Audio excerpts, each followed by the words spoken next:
तो recently FSCI ने fatty acid composition of घी भी इंक्लूड की है अपने स्टैंडर्ड्स में, जो कि क्वालिटी पैरामीटर्स हैं। तो उसके अंदर हम देख सकते हैं कि saturated fatty acids, monounsaturated fatty acid और पॉलीअनसैचुरेटेड फैटी एसिड्स की कंसंट्रेशन दी गई है। तो अगर हम सैचुरेटेड फैटी एसिड की बात करें तो बुटारिक एसिड की रेंज होती है 1 to 5%, कैप्रोइक एसिड की होनी चाहिए 0.5 to 2.2%, कैप्लिक एसिड की होनी चाहिए 0.4 to 1.5%, कैप्टिक एसिड की होनी चाहिए 0.8 to 5%, लोरिक एसिड की होनी चाहिए 1.5 to 4%, मरिस्टिक एसिड की होनी चाहिए 6 to 13, पामिटिक एसिड की होनी चाहिए 22 to 38, स्टेरिक एसिड जिसमें 18 कार्बन एटम्स होते हैं 8 to 19।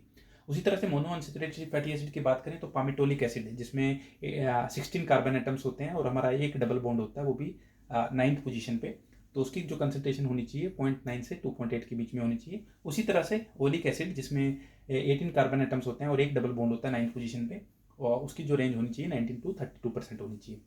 उसी तरह से पूफा की बात करें तो लिनोलिक एसिड 0.5 to 3.5% और लिनोलिनिक एसिड जिसमें 18 कार्बन एटम्स हैं, 3 डबल बॉन्ड है 9, 12 और 15 पोजीशन पे, उसकी जो रेंज होनी चाहिए 0.3 से 0.1% के बीच में होनी चाहिए। तो जब भी हम किसी घी की किसी भी सैंपल की हम फैटी एसिड कंपोजिशन निकालते हैं तो पहले हमें उसको फेम में कन्वर्ट करना होता है, और जीएलसी से हम जनरली निकालते हैं, चाहे तो हम एफआईडी डिटेक्टर यूज़ कर सकते हैं या फिर हम एमएस डिटेक्टर यूज़ कर सकते हैं। तो अगर हमारी फैटी एसिड कंपोजिशन इस रेंज में आएगी तो हम कहेंगे कि वो हमारा प्योर सैंपल है, या फिर वो एफएससी इसका स्टैंडर्ड मीट कर रहा है। अगर इस रेंज से बाहर चली जाती है तो फिर हमें उसको डिक्लेयर करना पड़ता है, या हमें ये इंडिकेट करता है कि उसमें या किसी अडल्टेंट के डले होने की संभावना है। धन्यवाद।